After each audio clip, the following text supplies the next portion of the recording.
오늘은 초보가 시작하기 좋은 사업 아이템 7가지를 한번 말씀드려볼까 합니다. 돈 버는 방법에는요, 일정 구간까지는 정답이 존재하거든요. 예를 들어서 내가 한 달에 1000만 원, 2000만 원 매출을 만들려고 해요. 그 정도 구간까지는 어떤 공식이 있다는 거예요. 제가 오늘 말씀드린 7가지 중에 한 가지 카테고리를 선택해서 들어가잖아요. 그러면 성공 확률이 2배 이상 올라간다는 겁니다. 특히 여섯 번째는 꼭 한번 해보시기 바랍니다. 첫 번째부터 한번 들어가 볼게요. 첫 번째는 빅사이즈 남성을 위한 출근룩 카테고리입니다. 이 카테고리가 지금 왜 초보가 시작하기 좋냐면은 경쟁자가 많이 없어요. 예를 들어서 주변에 덩치 큰 친구 한번 떠올려 볼까요? 기억나시는 분 계신가요? 그 친구는 분명히 옷을 구매할 때 되게 어려움을 많이 겪고 있을 거예요. 왜 그러냐면 일반적으로 우리가 인터넷에서 옷을 사려고 들어가 보면은 일반적인 사이즈가 95에서 105까지가 일반적입니다. 근데 덩치가 큰 친구들은 사이즈가 어때요? 110, 115, 120까지 간단 말이에요. 그러니까 예쁜 옷을 입고 싶어도 그런 옷을 파는 곳이 많이 없어요. 그래서 우리가 그 쇼핑몰에 들어가면은 충분히 경쟁력을 가질 수가 있다는 겁니다. 그러니까 우리가 사업이라고 하면 되게 어렵게 생각하시잖아요. 그게 아니라 남들에 비해서 내가 차별성을 가지고 있고 그걸 구현해낼 수만 있다면은 나도 한번 사업을 시작해볼 수가 있는 거예요. 그러면 동대문에서 어떤 곳에 가야 그런 빅사이즈 옷을 들고 올 수 있냐? 뭐 예를 들어서 남성으로는요, 팀 204 뭐 그런 건물이 있어요. 벨포스트 이런 건물을 한번 돌아보시고 동대문 도매처 중에 120 사이즈, 115 사이즈까지 제작하는 도매처들이 있거든요. 자, 그리고 X라지, 2X라지까지만 나오는 게 아니라 3X라지, 4X라지까지 나오는 도매처들이 있거든요. 그런 도매처들을 찾는 거예요. 우리가 신상마켓이나 동대문 도매에서 옷을 들고 와서 팔잖아요. 그죠? 그 옷을 들고 올 때 아무 도매처랑 거래를 하는 게 아니라 그렇게 빅사이즈를 파는 도매처를 찾아가지고 거래를 하는 겁니다. 그리고 또 재밌는 게 뭐냐면 일반 도매처에서도 특정 상품은 4X라지, 뭐 5X라지까지 판매하는 그런 제품들이 있거든요. 그런 제품들을 들고 와서 우리 쇼핑몰에 올려놓는 겁니다. 자, 그럼 어떻게 될까요? 우리 쇼핑몰은 다른 쇼핑몰하고 다르게 3X라지부터 5X라지까지 있는 쇼핑몰이 되는 거예요. 그게 빅사이즈 쇼핑몰을 하는 방법입니다. 너무 간단하죠, 그죠? 근데 지금 이게 뭐라고요? 경쟁자가 없다고요. 그러니까 사업 초보가 한번 해보기가 쉽다는 겁니다. 그리고 제가 빅사이즈 남성을 위한 쇼핑몰이 아니라 빅사이즈 남성을 위한 출근룩 쇼핑몰이라고 했잖아요. 그 이유가 뭐냐면 우리 대한민국 인구 중에서 옷을 구매하는 고객님들 중에 출근을 하는 직장인이 많기 때문에 그 타겟을 추천드린 겁니다. 그리고 직장인으로 딱 타겟을 잡잖아요. 그럼 우리가 할 수 있는 아이템들이 되게 많아져요. 뭐 슬랙스도 할 수 있고요, 셔츠도 할 수 있고요, 가디건, 뭐 바람막이도 할 수도 있고요. 그러니까 캐주얼한 것부터 클래식한 것까지 그런 것에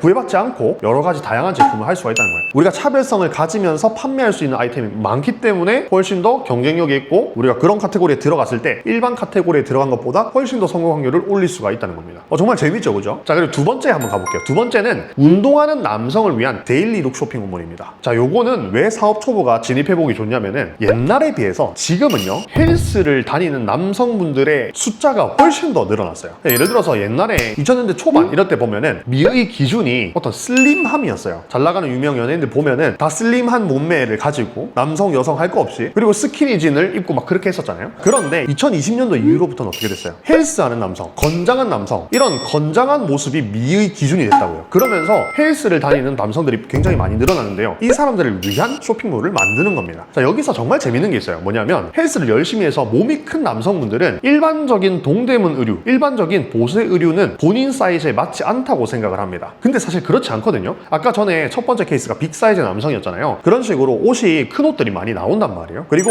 일반적인 옷이라 하더라도 스판이 섞여 있으면은 충분히 근육질 체형들도 입을 수가 있어요. 그래서 우리가 모델을 구하든 AI를 쓰든 해가지고 그 모델을 운동을 많이 해서 근육질 체형의 남성으로 준비해 놓는 겁니다. 그리고 그 남성이 입을 수 있는 옷들은 다 들고 오는 거예요. 대신에 여기서 중요한 포인트는 데일리 룩이라는 겁니다. 그러니까 운동인들을 위한 짐웨어 이런 거든 브랜드가 너무 많아요. 거기는 우리가 들어갈 수가 없고요. 지금 전제 조건이 사업 초보의 입장이잖아요, 그죠? 초보의 입장에서는 일반적인 니트, 셔츠, 바지, 청바지 이런 걸 들고 오는데 운동하는 남성들이 입을 수 있는 사이즈다라는 거를 강조해서 쇼핑몰을 운영을 하는 거죠. 그러면은 일반적인 컨셉 없이 파는 쇼핑몰보다는 훨씬 더 뾰족하게 들어갈 수가 있고 이것도 성공 확률을 2배 이상 높일 수가 있습니다. 그리고 진짜 내가 완전 초보예요. 그래서 광고를 어떻게 돌리는지도 몰라. 그래서 그냥 광고를 켜기만 했어요. 그냥 켜기만 했어요. 아무것도 안 하고 켜기만 했어요. 그래도 팔릴 확률이 높습니다. 왜 그러냐면 컨셉이 있기 때문에. 그래서 사업은 그렇게 어렵지 않다라고 제가 말씀드리잖아요. 그 이유가 이런 식으로 차별점만 가지고 갈 수 있으면 훨씬 더 쉽게 풀어나갈 수가 있습니다. 다음 한번 가볼게요. 세 번째는 뭐냐면요, 키장녀들을 위한 팬츠 스커트 쇼핑몰입니다. 아, 이건 많이 들어보셨을 거예요, 그죠? 우리가 키 몇 센치 미만을 키장녀라고 할까요? 저는 160cm 미만을 키장녀라고 규정하도록 하겠습니다. 그럼 160cm 미만인 여성들을 위한 어떤 하체, 하의 카테고리 제품을 들고 오는 거예요. 청바지, 바지, 스커트 이런 것들. 왜 그럴까요? 기장감에 문제가 있기 때문에 그래요. 우리가 지금 판매하려고 하는 카테고리는 의류 카테고리잖아요. 의류 카테고리에서는 어떤 문제점을 잡기가 사실 쉽지 않아요. 왜냐면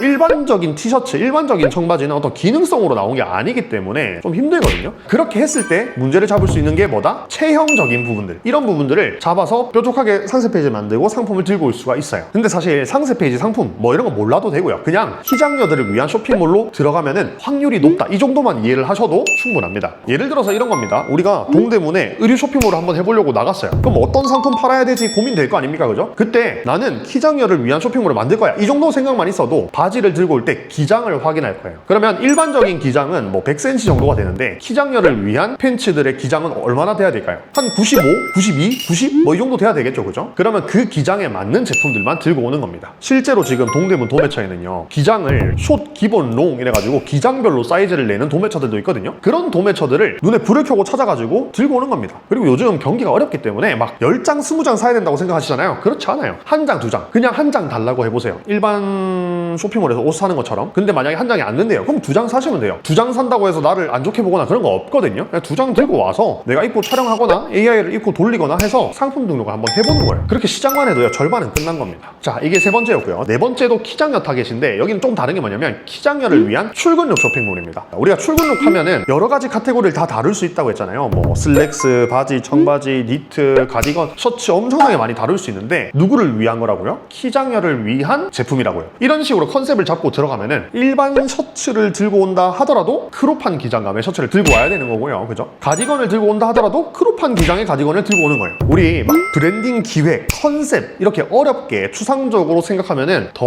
어려워져요. 쉽게 생각하면은 어떤 대상을 위한다라고 생각하면 돼요. 그 대상이 누구라고요? 키 작은 여자들이라고요. 키 작다라는 게 몇 cm 미만? 160cm 미만인 여성들을 위한 출근룩 쇼핑몰. 이게 지금 초보들이 진입하기 너무 좋은 카테고리라는 겁니다. 진짜 꼭 한번 해보시기 바랍니다. 그리고 다음 카테고리는요. 6688 여성들을 위한 팬츠 쇼핑몰이에요. 진짜 이 카테고리도 정말 대박이에요. 물론 여성 의류는 워낙에 이제 경쟁자분들이 많기 때문에 완전 블루오션이다, 경쟁자가 없다라고 말하기는 좀 힘들겠지만은 그래도 일반적인 여성 의류보다는 확실히 뾰족하고 승산이 있습니다. 6688 사이즈의 여성분들이요. 원피스라든지 이런 빅 사이즈 옷들을 사는데 그 중에서 팬츠 카테고리가 우리가 소구점을 어필하기가 되게 좋거든요. 예를 들어서 일반 슬랙스예요. 그런데 일반 슬랙스는 보통 허리에 밴딩이나 히든 밴딩이 없단 말이에요. 그런데 우리가 들고 오는 제품은 허리에 히든 밴딩이 있는 거죠. 그러니까 겉에서 봤을 때는 그냥 일반적인 슬랙스인데 사실 이렇게 쭉쭉 늘려보면 스판이 있는 거예요. 그런 상품 광고 한번 본 적 있으시죠? 그죠? 그런 상품을 우리가 똑같이 들고 와서 파는 건데 우리 쇼핑몰은 그런 상품들만 취급하는 거예요. 이게 차이점입니다. 우리가 사업을 한번 시작해보려고 마음을 먹었어요. 그러면 다른 쇼핑몰들을 벤치마킹 하잖아요. 그러다 보면은 실수를 하게 돼요. 어떤 실수를 하게 되냐면 다른 쇼핑몰의 좋은 점도 벤치마킹을 하는데 안 좋은 점도 벤치마킹을 한단 말이에요. 다른 쇼핑몰들 보니까 이거 저거 다 팔고 있어요. 그러면은 그렇게 해도 되는 줄 알고 우리가 들어간단 말이죠. 근데 그렇게 가면은 훨씬 더 난이도가 높아지는 겁니다. 일단 내가 초보고 사업에 시간 투자를 많이 할 수가 없어요. 그러면은 되게 뾰족하게 가는 게 중요합니다. 아시겠죠? 그래서 슬랙스, 뭐 냉장고 바지, 플리츠 바지 이런 편한데 너무 후리하지 않은 그런 바지들을 들고 와서 한번 시작해보는 거죠. 그리고 이런 제품들은 정말 재밌는 게 단가도 정말 저렴한 게 많아요. 뭐 예를 들어서 6,000원짜리를 들고 와요. 그러면 얼마에 파실 거예요? 초보분들, 완전 처음 시작하시는 분들은 6,000원짜리는 뭐 한 9,900원? 3,000원만 붙여가지고 내가 3,000원 마진 보면 되죠. 뭐 이렇게 생각하실 수도 있는데 아니요, 더 비싸게 파셔도 됩니다. 6,000원짜리는요 한 19,800원,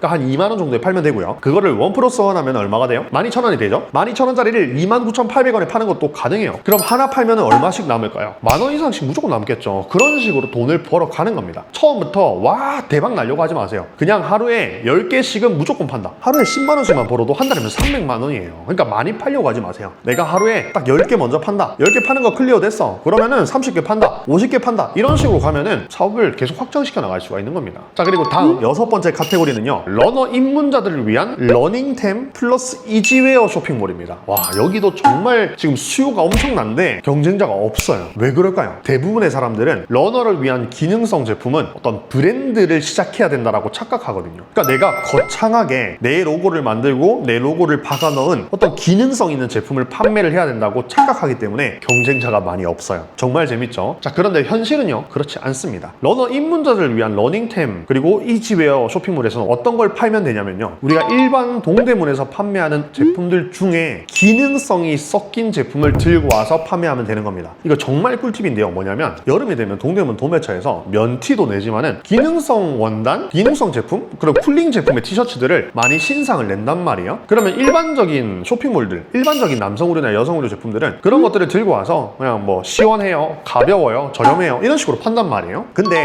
내 쇼핑몰 컨셉이 러너 입문자를 위한 쇼핑몰이라고 하면은 그걸 들고 와서 러닝할 때 입기 좋은 굉장히 가볍고 땀도 빨리 마르는 티셔츠다라고 포지셔닝을 바꿔볼 수가 있다는 거예요. 이 머리가 빨리 돌아가야 돈을 많이 벌 수가 있어요. 마찬가지입니다. 반바지 같은 경우도요. 동대문 도매처, 일반 도매처에서 스판이 있고 방수가 잘 되고 물놀이 할 때 입기 좋은 바지를 팔아요. 근데 그거를 물놀이 할 때만 입어야 된다는 법이 있어요, 없어요? 없어요. 우리가 그 제품을 들고 와서 달릴 때 입기 좋다라고 포지셔닝을 바꿔볼 수가 있다고요. 그렇게 되면 뭐가 좋냐? 가치를 더 높일 수가 있어요. 동대문 도매처에서는 6,000원짜리 반바지예요. 그걸 들고 와서 9,900원에 팔면은 그냥 싸구려 반바지가 되는 거예요. 그런데 그게 아니라 러너를 위한 초경량 방수 바지라고 판매를 하면은 19,800원, 29,800원을 받아도 판매가 되는 거예요. 이게 브랜딩이에요. 다른 거 없어요. 물론 제품 검증은 필요하겠죠. 우리가 달릴 때 입어보고 진짜 가벼워야 되고 빨리 땀이 말라야 되고 뭐 방수가 돼야 되고 뭐 그런 것들을 당연히 확인을 해야 되겠죠. 그렇지 않은 제품을 그렇다고 파는 것은 사기니까요. 근데 그게 아니라 실제로 내가 테스트를 해봤는데 이게 될 것 같아.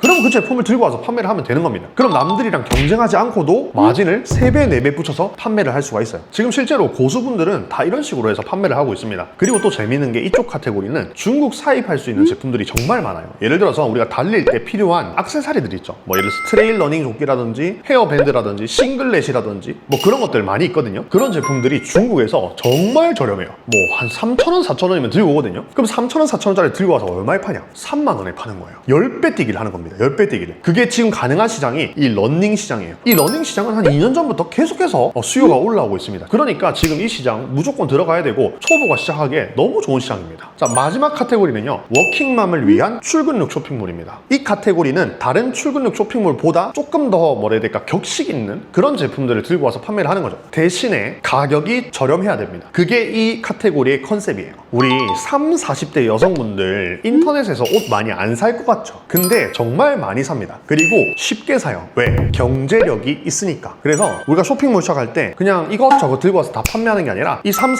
40대 워킹맘을 위해서 제품을 들고 와서 한번 팔아보는 겁니다. 정말 구매 전환율이 높고요. 구매력이 어마어마한 타겟층입니다. 그래서 청바지를 들고 올 때도 이 30, 40대 여성분들이 입을 만한 청바지를 들고 오는 거고요. 슬랙스도 마찬가지고요. 셔츠, 가디건, 블라우스, 자켓 이런 것도 이분들을 위해서만 들고 와서 우리가 준비를 쫙 해놓는 겁니다. 그리고 쇼폼을 찍을 때도요. 타겟이 이렇게 딱 정해져 있으면은 그 타겟을 위해서 콘텐츠를 만들면 되거든요. 그런 식으로 타겟을 딱 정해놓고 콘텐츠를 만들면 훨씬 더 뾰족하게 만들 수가 있고요. 광고를 할 때도 마찬가지입니다. 그냥 아무한테나 우리 제품 좋아요 하는 게 아니라 그 타겟이 딱 정해져 있으면 그 타겟에게 핵심 메시지를 쏠 수 있거든요. 여기까지 좀 어렵나요? 근데 이것도 이런 식으로 컨셉을 계속 잡아 나가다 보면은 감이 잡히게 되실 겁니다. 혹시 7가지 중에 마음에 좀 드는 그런 카테고리가 있었나요? 만약에 있었다면은 지금 당장 한번 시작해 보세요. 2026년도는 제가 계속 말씀드리고 있지만은 기회의 시간입니다. 다른 연도보다 훨씬 더 성공 확률이 높고요. 제가 좀 싫어하는데요. 열심히 안 해도 성공하는 사람들이 계속 나오고 있어요. 그만큼 지금 시장이 좋다는 겁니다. 자, 오늘 영상 도움이 되셨다면 구독과 좋아요 꼭 좀 부탁드리고요. 다음번에 더 좋은 영상으로 찾아뵙도록 하겠습니다. 감사합니다.